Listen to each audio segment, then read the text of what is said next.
Oh, good. Yes, we're ready. I have the privilege to introduce Sean Hogan. Many of us in the Bay Area have known Sean for many years, and I assume you all read his bio that Robin sent out on the 31st of last month. He has been called a plant guru, a plant explorer, garden designer, writer, nursery owner, retail and mail order, speaker, contract grower, and international lecturer. Phew. Object. You hear me all right? Yes. Okay, his cocktail of choice, as you know, is gin and tonic. Sean is the owner of Sistis Nursery on Sauvie Island outside Portland. On his extensive website, sistis.com, he offers planning and design as well as simple consultations for gardeners, ranging from our most compact balconies and courtyards to large public gardens and commercial spaces. Examples include the LA County Museum of Art. He also curated Portland's classical Chinese garden. He did a design for Apple and a Portland park, a rooftop garden of M Financial Building in Portland, and much, much more. He is the writer of Trees for All Seasons, Broad-Leaved Evergreens for Temperate Climates. Oh boy. He edited more than 20,000 entries in the book Flora, A Gardener's Encyclopedia. He has been written up in, so many magazines, like Fine Gardening, for example, in newspapers like the Telegraph UK in England. He's on the web. He has given talks all over the world. He was interviewed by his dear, dear friend, Martha Stewart, and he coined the phrase zonal denial in the 1990s. Lucy Hardiman, owner and principal garden designer at the Perennial Partners in Portland, You want to watch this? It's up to you. she called him the proselytizer for plants. Janet Eastman, in an article for the Oregonian, wrote, Sean Hogan altered not only the regional perspective about plants, but long-held ideas throughout the US and Europe. We have slept on his floor, many of us, since we've known him for over 30 years. And it is my honor to welcome Sean Hogan. Hello. Nice Hey. to see everybody. Yeah. And you were just supposed to make stuff up. Some of that's actually true. I don't know. I was going to say some other things, but You your should. lawyers would on me like stink on something. Oh, thank you, Richard. That was wonderful. So the talk du jour is nativey things. There are, as you know, endless numbers of plants to play with, and we try to play with them all. And it really is fun kind of taking a genre and really running with them. And there's one thing, I don't know if you've ever noticed, and I think all our native plant societies have a couple of things in common. And I don't know, how many groups have you belonged to, joined? And so many of them have a personality, indicative of their founders or the era, that kind of thing. And some are just Robert's Rules of Order. Some are like the Horties, which I have no idea what to say. And then sometimes groups that are founded like some of the native plant groups can be, I wouldn't say dour, but just a little bit business minded, because it's more of a saving the planet organization than let's have fun with this. And I think it's always a lot of fun to combine the two. And part of that is with some native plant groups locally here, it's sort of, we've been very bad people, we've been a bad society, and we should be punished. So let's plant native plants. And sometimes our gardens look like that when we have a bunch of bark chips in a row of whatevers. So the idea here is there are a lot of cool things out there, and you can treat them almost like real plants, only with less water. So I want to go through my favorite 5 or 10,000 of them and take a look here. I have not curated a lot of Zoom talks. So can somebody give me like the 10-minute signal if we're approaching that?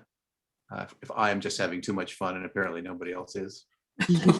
So, anyway, I now live on Sauvie Island, just about 10 miles north of Portland, on, yes, an island, to where the nursery is. And we've got another 5 acres to play with. And we've been planting a lot of things and not doing other things we should be. Let's see here. So part of this lecture is just a talk I put together last year. Part of it are actually just some new things, but it's interesting when we look at native plants. It's kind of the nests of the whole thing. Sometimes you can get some yawns, and as you know, there's just so much great stuff out there. So just a little bit about where we live. Planet on a clear day. And I do like to remind people exactly where Portland is, just in case we've forgotten. Right there in the dead center. Oh, yeah, cool. So, and let me know if there's a delay or anything. So I think we all sort of have both benefits and not benefits of something similar. It's dry in the summer, and sometimes keeping our roadies alive is not the greatest thing. One thing we have in Portland is so many people now wanting to do the quote unquote right thing and letting the lawn die and putting in ceanothus and other drought tolerant things.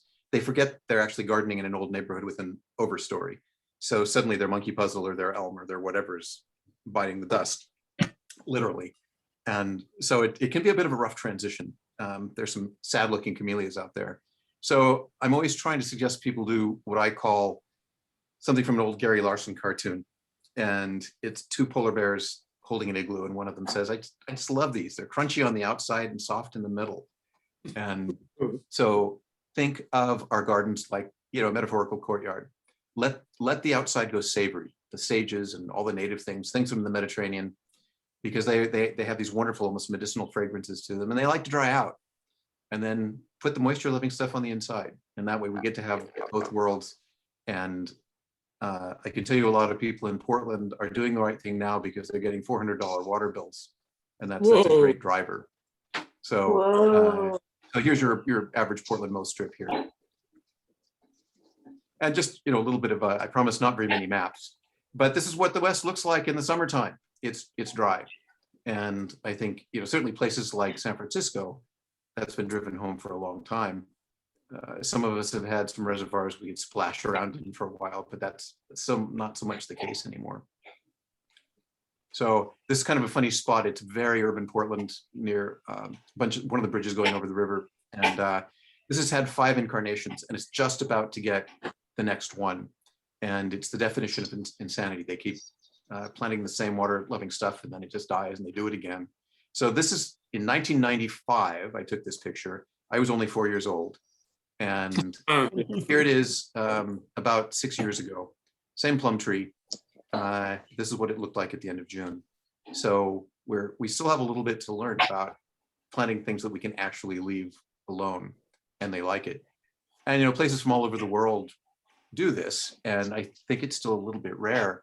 This is a garden in the Otago region of New Zealand. Now, dryness in the driest part of New Zealand is all kind of relative.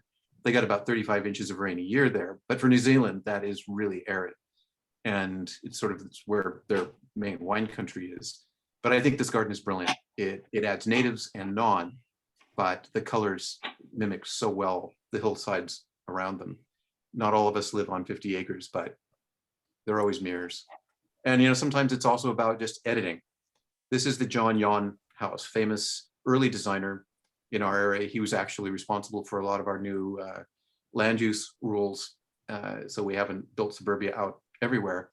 This is an Oregon State Park on the Columbia side, on the Washington side of the Columbia River. And it's a little bright here, but that frames Multnomah Falls. He planted nothing here, he just thinned. So sometimes it's about taking what you've got and just making less of it and exactly where you want it. They're a little closer. There's Multnomah Falls on the Oregon side there. So sometimes it is just about simplicity. On the other hand, most of us in this group can't handle simplicity very well, at least not for more than about 10 minutes. So under the auspices of more is more. Oh yeah, a little bit about Portland. You should come for so many reasons. This is my favorite, the gluten-free food allergy fest, which is really fun. Cool. the the view from our front yard, very pastoral, 10 minutes from the city, and nice place to be. Lots of animals, some we want, some we don't. But going out and looking for things that actually fit where we are. And it's funny, the term zonal denial is really about finding plants that thrive where you live and making any atmosphere you want. So I happen to love manzanitas. There are so many of them. And there's some just a few minutes from our door. And the nice thing about looking for plants in your own region is that you don't have to get on a plane and have jet lag or maybe get food poisoning or anything else. You can drive an hour or two and find all this diversity to pick and choose from. So these are a bunch of hybrid manzanitas on the west slopes of Mount Hood. And a spokesmodel just showing some of the diversity there. And also, part of looking for plants in the wild isn't just finding them, but it's finding the plants that have more possibly ability to thrive in our gardens. So these two guys are Hortisexuals columbiana, a manzanita native from about Santa Cruz all the way to the southern tip of BC, west of the mountains. But the green manzanita from the east side of the Cascades and Sierra, green in this picture, and there's a spot east of Mount Hood on the edge of the desert where they both grow. And the fun thing is you've got a winter rainfall and a summer rainfall plant growing together, which either means that they're going to die no matter what, or they're going to be a little bit more tolerant of an accidental watering in the summer. And I know you have a lot of garden designers in your audience. And one thing I found is that the most difficult thing to do, no matter how much we're told we should conserve water, is to teach people not to nurture. Just stop it, leave them alone. They're happy, they're fine. And yet we want to nourish these things. And of course, sometimes we nourish them right off the planet. East of Mount Hood here. Some good stuff. Sometimes the locals are super inviting, probably with guns now. And just the close-up of the Columbia manzanita here. That's actually a red huckleberry in the distance behind. So some really good color. And what's not to love in manzanita is they flower all winter. They're evergreen. They've got beautiful bark. They've got great fruit. They taste like that little Pez candy a little bit that you can get. So anyway, and we're also looking for things here, a little bit like the Bay Area. We have a difficult time with fall color. If it does happen, fall color is from drought, and it's usually brown. If it does happen, it's just green one day and yellow, and then the first rainy windstorm comes in the fall, and then it's gone. So some of these things like these vacciniums are actually good fall color no matter what. Vaccinium parvifolium. And if you step out anywhere on the coast from Central California all the way up to Washington, you find our native huckleberry, one we selected a few years ago that stays red just all the time. So evergreen, red. The fruit is actually good. I wouldn't say you'll have dreams about it, but it's a native huckleberry and it's good. And some of our icons. This is one of our oaks. This is Quercus garryana, Oregon oak. This is on a prairie reserve near Salem, actually looking at mistletoe in it. But just it's a wonderful tree. Quercus lobata, the valley oak too. If you've got some room, really amazing stuff. And the nice thing is sometimes we don't realize how great the region we live is until you see it through somebody else's eyes. So some of these with the grass turning brown in the spring, I call it golden. But even here in the Willamette Valley, that golden summer grass color, the dark green of Doug fir, or the ponderosa, the madrones, and some of the blues of the manzanitas, they're just not mimicked that many places in the world.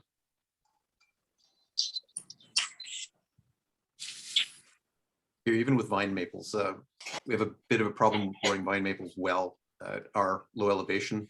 They tend to have their fall color sometime around mid-June and look pretty bad the rest of the year. So always trying to find a few that actually can take some summer heat and lack of humidity.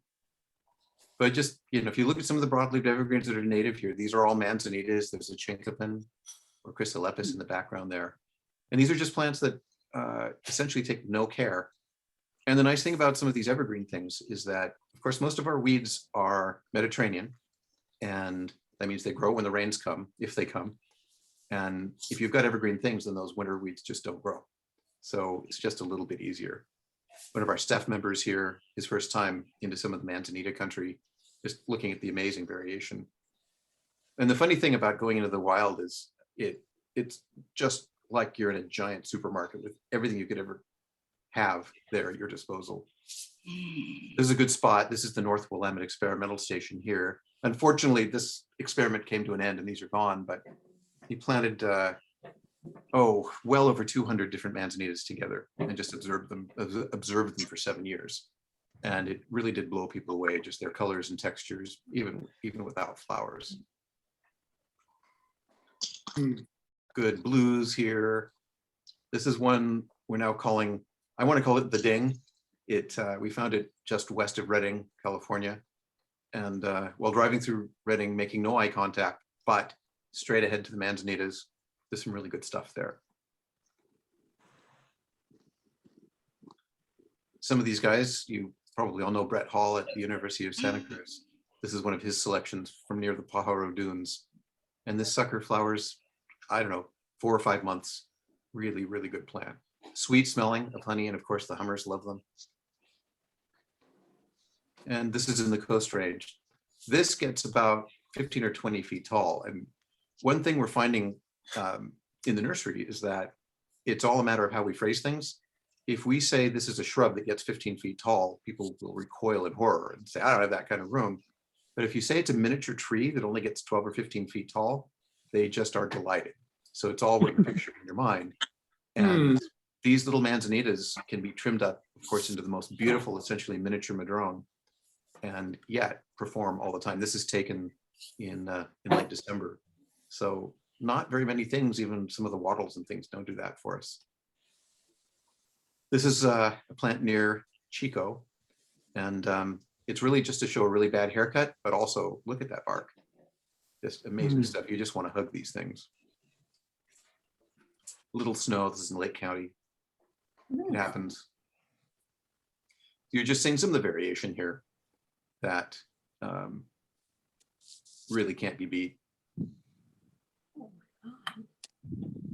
And are you seeing the headings come up with these? Yes. All right, good. And some of the good fruit here. And the bark. This is a nice spot. You've certainly all been to Clear Lake Cultural Center of Northern California.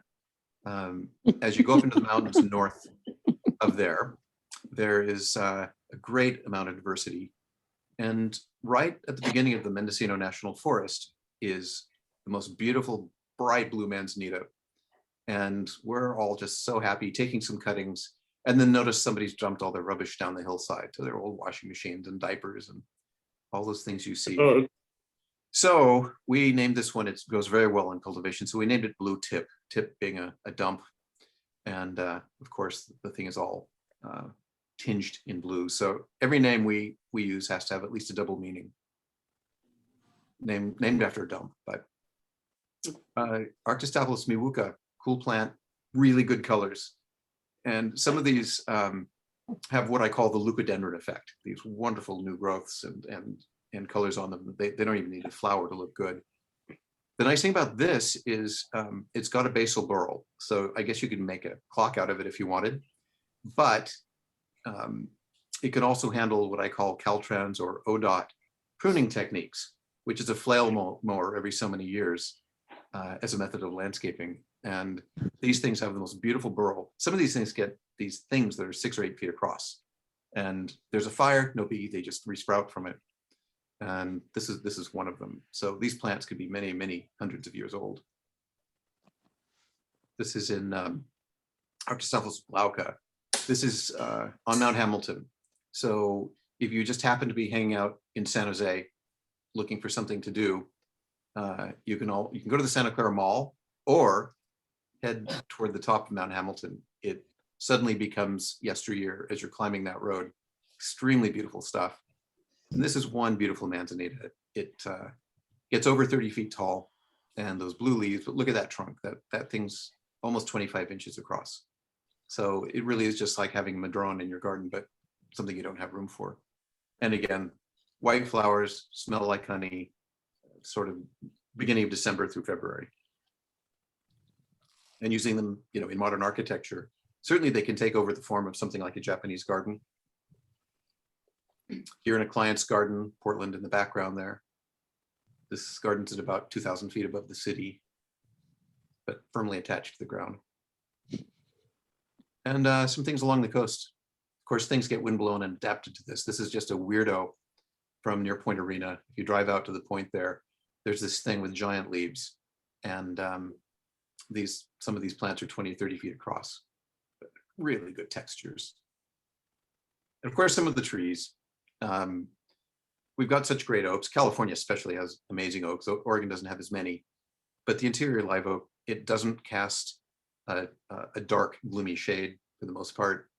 And the leaves can be not quite as stickery as coastal live oak. But I love the texture of this. So if you've got some room, or better yet, if your neighbor has some room, you can look at this and not have it over your garden. That's a good way to do it. And some of these guys, this is actually Chrysolepis chrysophylla. Have any of you seen the chinkapin? It's in the Sierra, Northern Coast Range, up through Western Oregon. It's actually a more of a lithocarp or a chestnut relative, Hogan. but the leaf undersides are a screaming golden color and it's evergreen. So when you cast that with anything in a contrasting color under it, they're just absolutely spectacular. Slower than heck, but worth it. All you have to do is lie on your back to look up at the leaves. This is an old one near Mount Hood. This is just a really pretty broadleaf evergreen. This is growing in the Siskiyous here, and with a little summer drought, the leaves curl up a bit and show all the golden on the underside. This is a plant that's a little bit like a madrone. Here, Portland's in the interior, so we get fairly hot in the summer, and hot soil, water, and natives don't necessarily mix very well, as you, I'm sure, know. So you do not want to be pointing a hose at this or making any sort of eye contact in the summer because they will poop out pretty quickly. So ignore it for a couple of months in the summer, no matter how much you want to nurture, and it'll be there for you. Bless you. Bless you. Excuse me, can I interrupt? Can everybody mute their machines, please? So we don't hear any background talk. Richard, I'm gossiping about you. You can mute me too if you want. We'll just look at the captions. I'll get right through these. Not you, Sean. One of the oaks that I think is the most interesting. So the whole Siskiyou Mountains, some of the Trinity Alps, were thought to sort of floated in and as an archipelago and bumped into North America, bringing us a lot of cool stuff. This is one of them. This is Quercus sadleriana, or the saddler's oak. It's high elevation, only grows on 4 or 5 mountain tops. Evergreen, big old leaves. And it's a wonderful thing. Its nearest relatives, there's one in Vietnam and one in the Pontics, but that's it. So if you're in a few of these rarefied spots, this is really an amazing texture. As they say, it looks almost too good to be native, Sean, is but that it's a really nice garden subject and does really well in some shade. Sean, is that in cultivation anywhere? Yeah, the question is it in cultivation? We grow it, so we can say yes, it is. I would imagine that Calflora has it every once in a while. It just seems right up their alley. So I would ask them, maybe East Bay natives once in a while, but definitely worth looking for. It's a pretty thing. And Aurelia californica, the West Coast doesn't have things in the Schefflera family that maybe knock your socks off like some other places do. But I've got to say, Aurelia californica is a beautiful thing. It's native from central Western Oregon, south. I think it's all the way into Baja in the mountains. Deciduous, big old yellow, bouts of fall color. But these flowers are just amazing, little Sputniks. And that's the fruit just beginning to form. Our buckeyes. I had kind of thought that California buckeye, or Aesculus, would not be that popular with people in general, especially when we're trying to drag people over into liking natives, because it goes deciduous in the middle of the summer.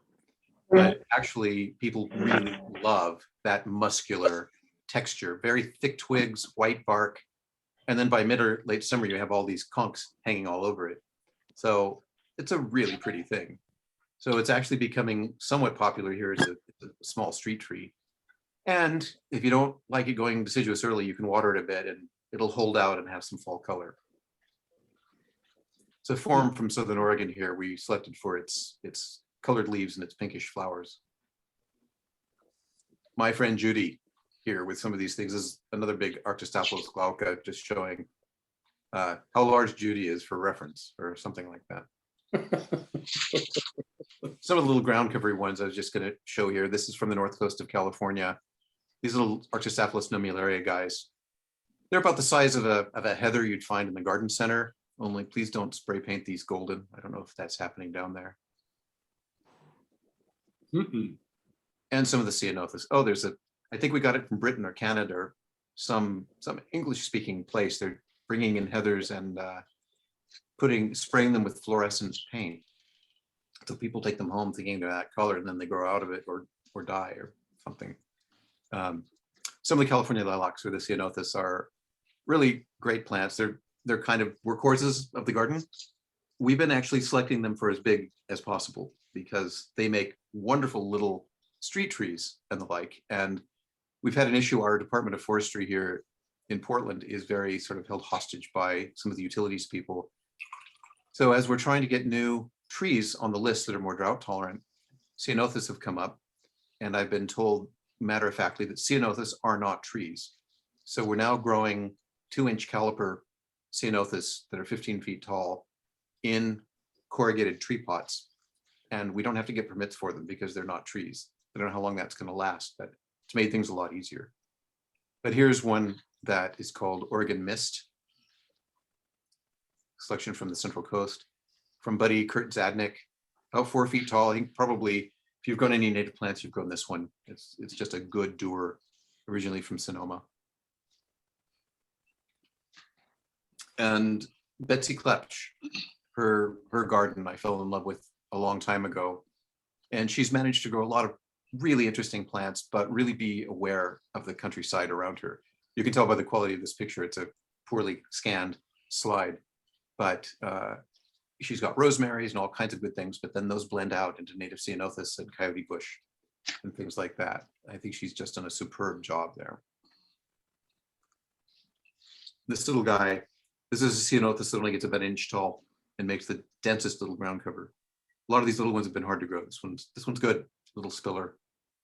So ceanothus foliosus, a good plant and not very common in horticulture. Another good native, it's not prone to fall color that is good unless you just leave it alone. And the more summer stress it is, unless you live in like Barstow or something, but within reason, you'll find these get better and better color from September on into November. And then this is just absolutely glorious. So this is our native Cirsus occidentalis. And then of course, bright purple flowers in the spring. So our best fall color, I think in our part of the world is from drought stress in the summer rather than anything going on in the fall. Same with our Western azaleas. They're native from San Bernardino Mountains up to about Northern Oregon. And we've been going out and looking for them actually in October, November, because they are having fall color, but they're having a second flowering at the same time. So kind of a nice combo, and you get 2 flowerings a season with some of these things. This is in November in Oregon's Siskiyou Mountains. And to me, a deciduous plant really has to sell itself to be used in the garden. Here it is growing with our dwarf tan oak, Lithocarpus densiflorus radiecanoides, which will be on the quiz, by the way. You can see how blue these leaves are. And to me, those are just part of the colors of the West. And they smell good. So speaking of this plant, it is a bummer that we've got sudden oak death as a problem with our tan oaks. I've not seen it on these dwarf that only grow on serpentine rock. So we are continuing to use them and in hopes that they'll be okay. But wonderful small shrubs, only knee high to waist high, beautiful silver and white leaf undersides, blue leaves, and then new growth in all kinds of colors, from light pink. The flowers, some flowers have more of an odor than a fragrance. You can define what that is. These are maybe more on the odor side, but it's a wonderful plant nonetheless. So you can see some of the texture here in November, just a bunch of things growing together from the Siskiyous. But I think that's not bad for winter color. And it's not bad to have screaming orange soil in your garden either, unless of course you have white shag carpet or something. And lithocarps are always happy to see you when you see them in the wild. if not a little bit surprised. Some of our mighty oaks, and it's funny, this one is one of the largest acorn. This is Quercus garryana variety breweri. So it's Oregon oak, but it's up at the top of Cook and Green Pass, right on the Oregon-California border. These things only get 2 or 3 feet tall, but in the fall you can see the fairy rings, these places where the trees, fire after fire, have grown away from their original clone. So sometimes you see these rings of different color and texture that are hundreds of feet apart. So they're old, they're really old, probably even back before the 60s or something. But it's funny, these little trees have huge acorns. So it is true, from little oak trees, mighty acorns sprout, or something like that. But it doesn't take much room in the garden. And again, good fall color for one of our native oaks. This is it in the end of October. And they seem to be pretty growable. Preston here in an oak forest. So you can see not a very big plant.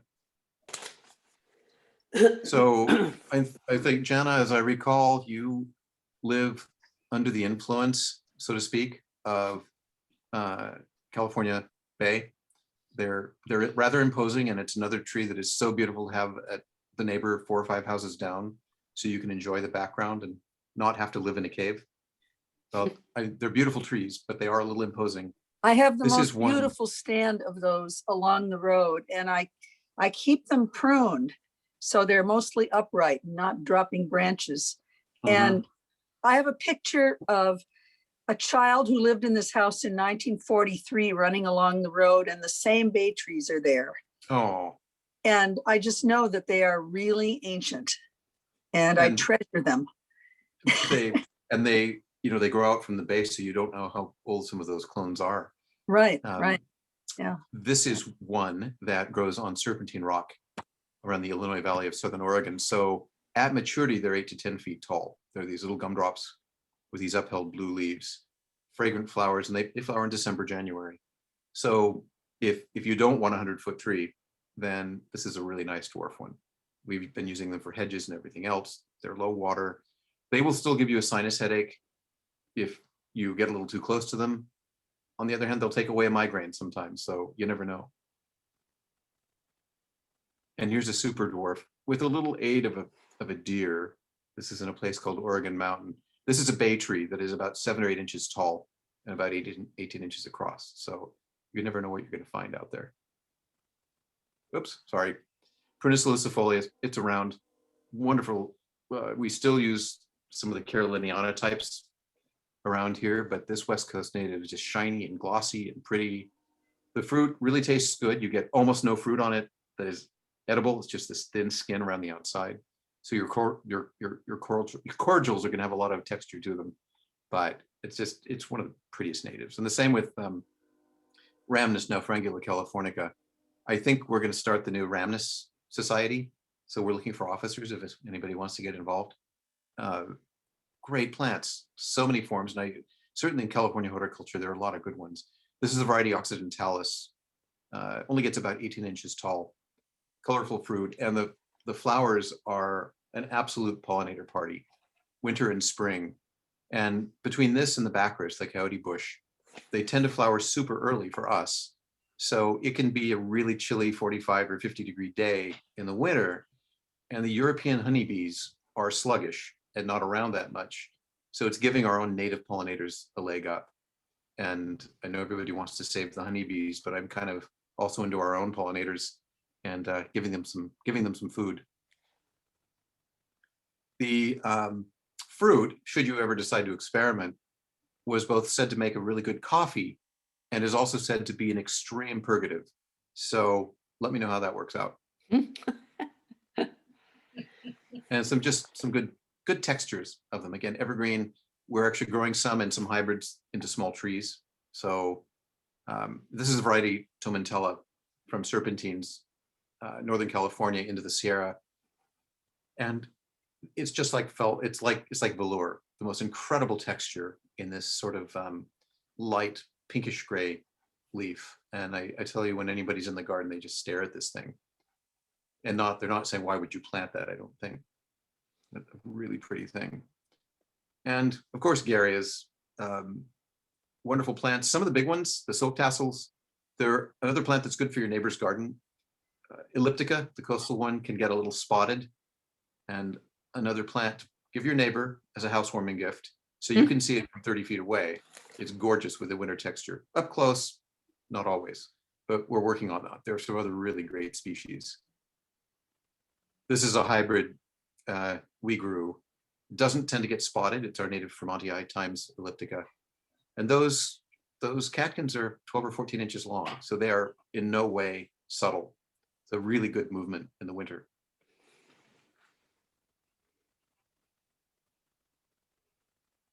Siskiyou Mountains, another silk tassel. This is Scaria buxifolia. Really only grows in the serpentines of Southern Oregon and Northern California, but the leaves are upheld and they are very silvery white. So they could actually be good, used as reflectors along the freeway or something like that. Pretty small shrub, maybe 4 feet at the most. But Murphy's Law is that the more beautiful and desirable these things are, the more difficult they are to propagate. And this thing is not easy from cuttings, unfortunately. We've now got a couple that are a little easier, but they're toughies. And they set seed once every 600 years, so I don't know. But here's the plant. It's a pretty thing. And again, you know, a lot of the native thing is all about texture. So we've got the mountain misery, the Camibodia in the Sierra, a plant I'm very jealous of because I want to establish it in my garden. But here's Camibodia area. It's in the Great Basin, northern Mexico up to about central eastern Oregon. Desert fern bush, it's also called. East of the mountains, but does really well west. Really sort of somewhere between mint and I don't know what, but a really interesting foliar fragrance, and the flowers are sweet, good pollinator plants. So if you want something that's just a little wispy and just an easy care plant, this is one of them. And it's not grown that much. And even things like I was just mentioning the bacchus, the coyote bush, it's a native from about Astoria, Oregon down to Baja. And I love this look. Just Muhlenbergia grasses and these, this is in Davis. And just there they are just doing their thing. Again, we'd have a lot of detail around the outside edges, but it's not bad for the sort of the macro plant. These are the male plants. I think unless you want to be scraping these out of the cracks in your sidewalk, maybe plant mostly the female cultivars. But I gotta say the males are pretty. These are backlit, just going to seed, all to carry the little seeds off to your neighbor's house. So ribes, the currant, so many of them. But Malvaceum is just such a wonderful plant. It doesn't occur in Oregon. It's mostly Sierra and Coast Range of California. But here, our native Ribes sanguineum doesn't come out until about January. This thing, especially some of these selections, come out around Thanksgiving and continue all winter. And then they can just lose their leaves in the summer if they don't have any water. They still sort of have a little bit of a skunky smell to them. And I happen to love that smell. I grew up playing hide and seek in these things, so it's very nostalgic. But many months of winter flowering, again, the hummers are very happy with them. And then a hybrid with the golden currant and Malvaceum is Gordonianum. I brought this back from England. More of a winter flower, but really pretty kind of Shirley Temple colors of pink and yellow. It's got to be one spot in the garden for that. We are in the high Siskiyous, which is sort of the center of our exploring, and into the northern California coast ranges. This is in sort of western Tehama County.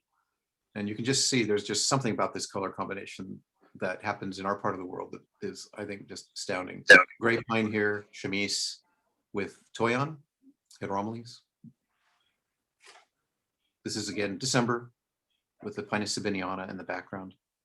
Some of these things take a little space, but worth it. This is the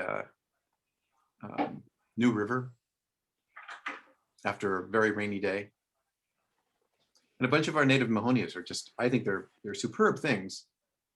Here, our Department of Transportation planted Mahonia aquifolium just everywhere, including everywhere in full sun that it just hates. So it kind of gave everyone a bad taste of Mahonia. But there are other species and they're drop dead gorgeous. This is a woodland one called nervosa, sort of ubiquitous from the redwoods north, and piperiana, which is a coastal one from Baja to the northern Oregon coast. So flowers in the winter, really nice compact leaves. The flowers start kind of coral color in bud and then go to this yellow.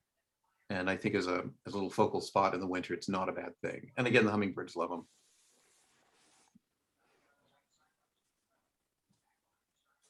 Of course, throw in, just have to have the gratuitous California poppy and Cicericium photo, because, you know. But a lot of these things, I think so many people are doing either green roofs or, well, this is an accidental green roof near here. Eventually everything becomes a green roof. But so many of these things are succulent enough that they can take shallow soils for a super long time and survive just fine. A project we did in Portland about 12 years ago now, sort of mimicking vernal pools. It's a lot of Zauschneria down there. We did give it a little water because it's only 11 inches of soil, but every day of the year in some of these shallow soiled areas, you can have color. One of the things we use is our native red delphinium, nudicoli. It can be a little tricky unless you plant it with all the things you leave alone. Kind of minerally soil, a little gritty. It'll come up in the fall, have these really lovely flowers, and then just disappear by mid to late spring. I think Annie's Annuals has been selling this, and I think like hotcakes. Some of the bleeding hearts here can, Formosa, the pink one, can be just a little bit aggressive. This is a serpentine endemic from Southern Oregon, Dicentro oregonum. And it has kind of melianthus purple haze colors in the leaves that come out in late fall.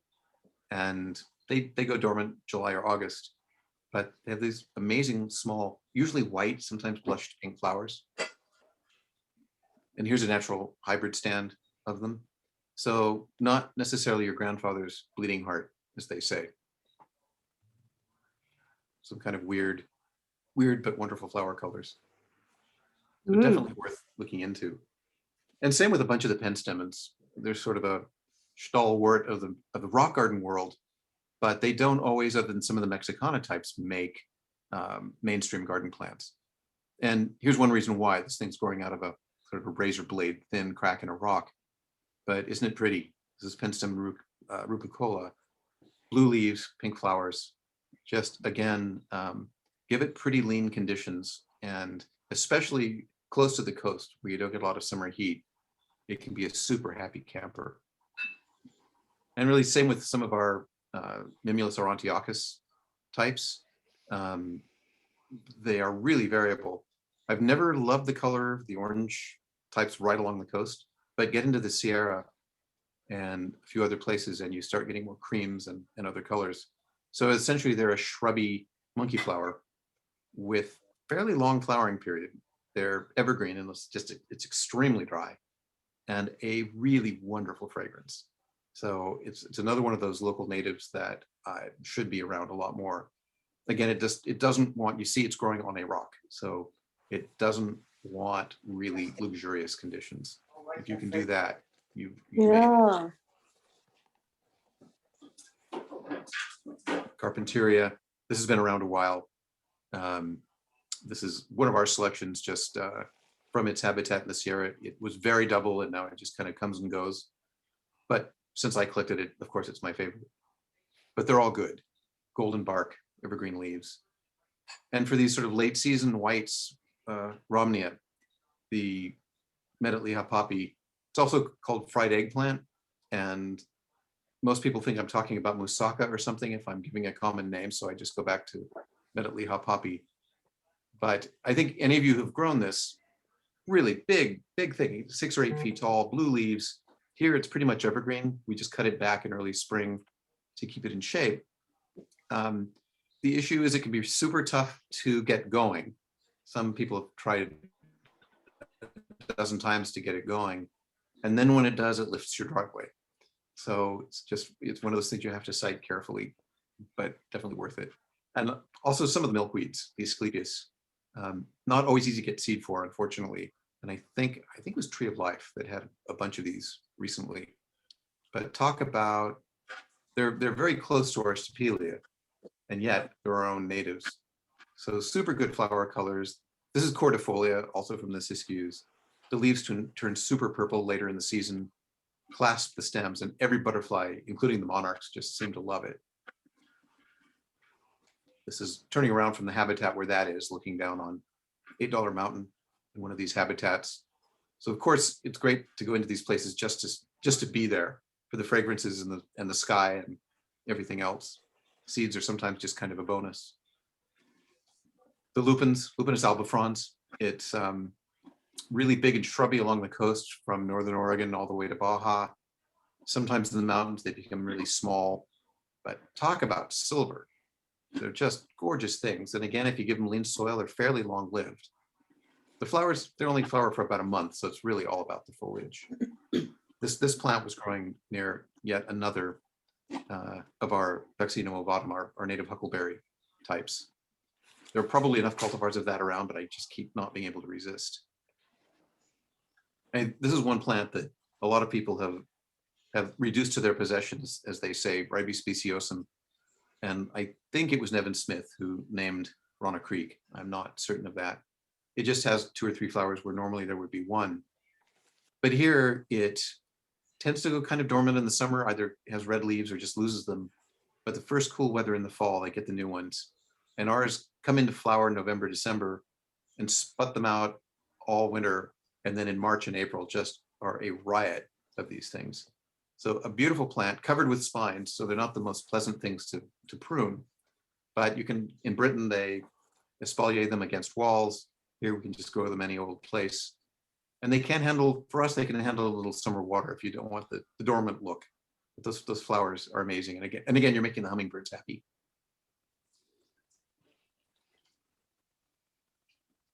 Kind of a cutie here, you know, Zauschneria or the epilobiums. This is a relative of them only in the Illinois Valley of Southern Oregon, and it's Epilobium illinoisensis. So cute little blue perennial, goes deciduous late summer, but then it pops up and even before the first rain and has these, they're almost quarter-sized purple flowers. Come later. Go over there. So definitely worth playing, and they are in local seed lists and things, but it kind of has to be crawling along through succulents or something where its neighbors won't overpower it. Same with Vancouverias. You grow up mediums probably. This is sort of our West Coast version. They're in the same family as Mahonia. So Ixandra, there are just 3 species, all on the West Coast. Ixandra is a wonderful thing, evergreen, dense perennial, and really fills in between the knees of things like manzanitas and that kind of thing, if you don't want to look at bare ground. And the same with some of the wild gingers. This is Asarum marmoratum. So not very common, unfortunately, in cultivation, but it is around. So kind of think of leaves that look like a cyclamen, and yet these are evergreen. And the flowers are small and not that exciting unless you happen to be a mollusk that will then pollinate it. But the leaves do have a really nice gingery fragrance that will happen no matter what in the summer. Where is that You have to species give them a good from, squeeze Sean? otherwise. Where is that species from, Sean? And this species is from not very far from Redding up to, I think, about Roseburg, Oregon, mostly in the western Coast Range Mountains. And really, if you just drive up into the rocks anywhere, you'll eventually come across these. And instead of the creeping ginger that is a little more common in the woods, this thing sometimes grows out in the really harsh, sunny spots. So definitely worth looking for it for the garden. I mean, that's just, you can't beat that for a little ground cover. And Can of you course, repeat- just to see in the wild. Can you repeat the species of that one? Yes, sorry about that. And it did not come up on the screen. It's Asarum, A-S-A-R-U-M. And then marmoratum, like the marmorated whatever, woodpecker, M-A-R-M-A-R-A-T-U-M. So a really lovely plant.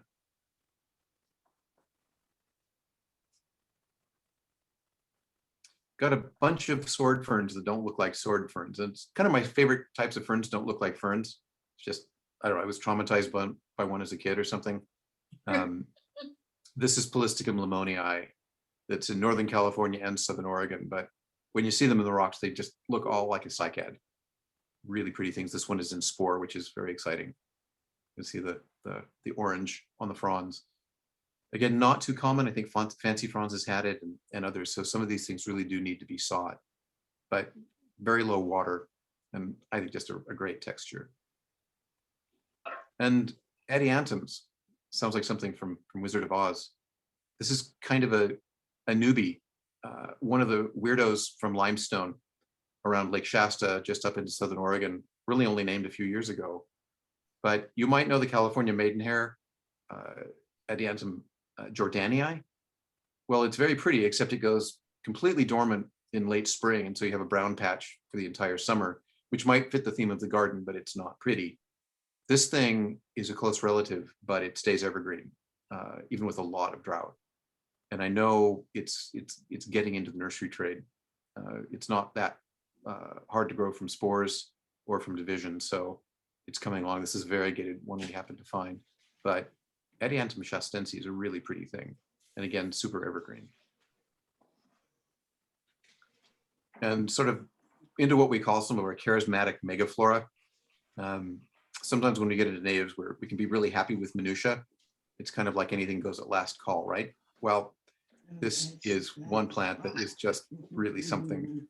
Found by Roy Davidson and his friend Dr. Kurbiosh in about 1970.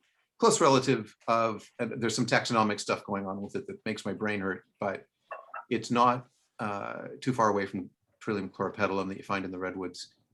This is also in the redwood belt, Southern Oregon, Rogue Canyon.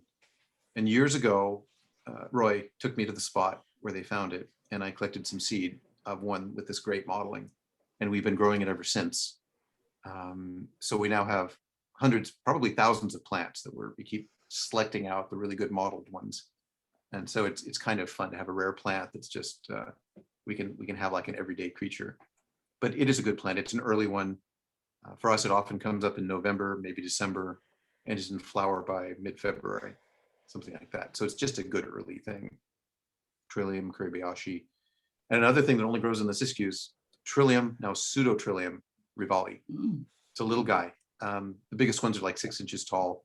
Sometimes they can only be 2 or 3 inches, these little clumps. Early, low elevations in the Rogue Valley, you see them in flower in January. And just last week, we were in the mountains at 5,000 and 6,000 feet, and they're just at peak.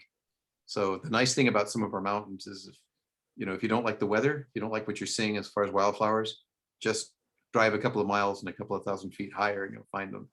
But these are definitely worth seeing, and they're easy to grow. Little guys here. Real cuties and just simple.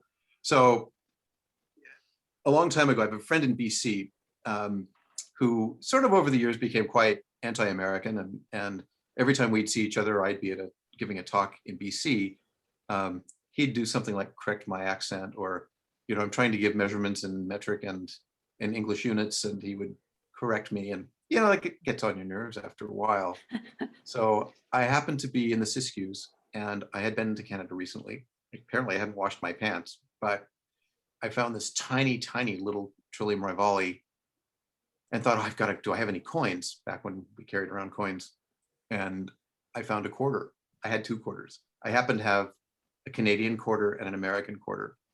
And so I took this picture for my friend Doug. And so the next time I gave a talk in Canada, sure enough, he was in the audience. So I got to give both units of measurement, and it made me very happy. So here's a quarter-sized Trillium, and it's a little tiny thing. Narthecium, the Skunkerboms that we love to grow from South Africa. This is kind of our version of it, going from about Trinity County up to Southern Oregon. Flowers for about 2 months with Darlingtonias and weird carnivorous plants, and all of that. But I think that is super graceful, and it's available around from seed now. And who doesn't like a good Dudleya? This is, if you've ever driven along the north side of Clear Lake, you see these flashes of orange about this time of the year. And these are the biggest Dudleya cimosas I have ever seen. Those things are about a foot tall, awfully pretty. And our native Dudleyas are wonderful things. And I'm sure you've read the stories about people being caught with truckloads and boxes of wild collected Dudleyas from the coastal bluffs to be ready to send off to Asia. And it's such a shame because these things will die quickly in a summer humid climate. And if you want to grow a dudleya, a pinch of seed makes a flat full of plants in like 25 seconds. So hopefully we'll be learning to do that a little bit more. This is a plant from almost 7,000 feet in the Sierra. So they really do get around. And again, it's one of those things, if you can ignore it in the summer, it's a happy camper. And I happen to love sedums. And the Cook and Green Pass area, if you've never been on a field trip there, it's a pass near the Klamath River. And there are so many interesting things there, including the sedums. Endemic subspecies of sedums bath there. Little tiny Sputniks. Some of them turn super red in the summer. And erythroniums, the fawn lilies.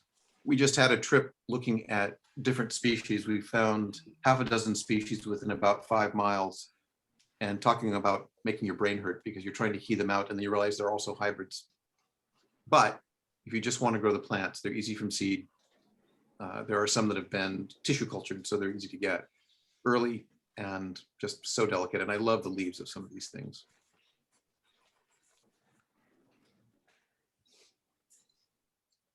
We were supposed to have cocktails and I haven't even been drinking. So aren't we supposed to be about halfway there where this is finished? The Brodias, of course, it's definitely a California thing. This is one named for the founder of the Leach Botanical Garden here in Portland, and an amazing explorer in the teens and 20s. They went out in pack saddle exploring the Siskiyous. They found the beautiful Kalmiopsis. They found iris, all kinds of new species. And this is one of them. It's got these sort of lemon yellow flowers with these stripes on them, and it only grows in the Rogue Canyon. We've selected some clones and we're trying to get them, somebody to tissue culture them. And kind of a cool thing, here's a little matchy spider that was on this, just having gotten a little pollinating insect. So there's a whole world, of course, we don't always see. And another subspecies here, I think that is one striking bulb. And they are very easy to grow. So either seed or maybe in 600 or 700 years, this one will be more widely available. So the blue ones are good too. This is a little cutie as far as bulbs go. Brodia terrestris, it only comes from about 4 or 5 places.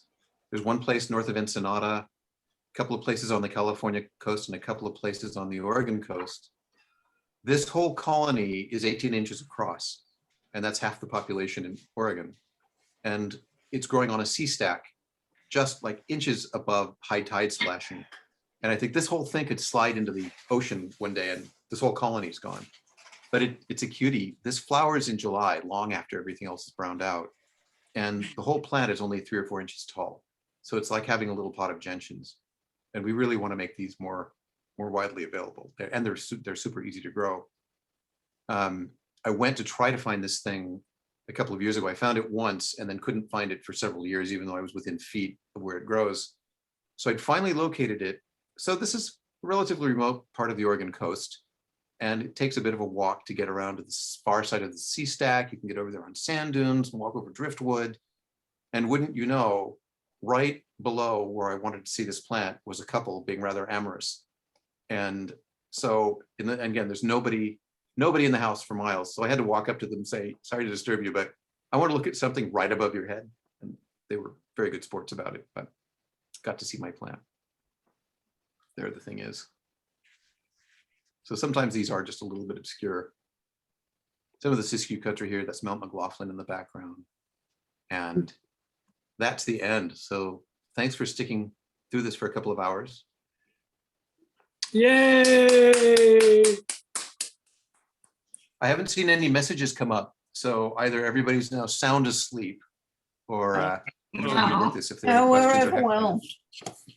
We're just Thank waiting you. for the right moment. Perfect. Thank you, Sean. Well, thanks for putting up with these. Questions? There is some chat. There are There's three things in the chat. someone asked Sean if you're propagating the mimulus that you showed us. We are propagating the mimulus. A few of them. The one we're doing right now is just geeky for me.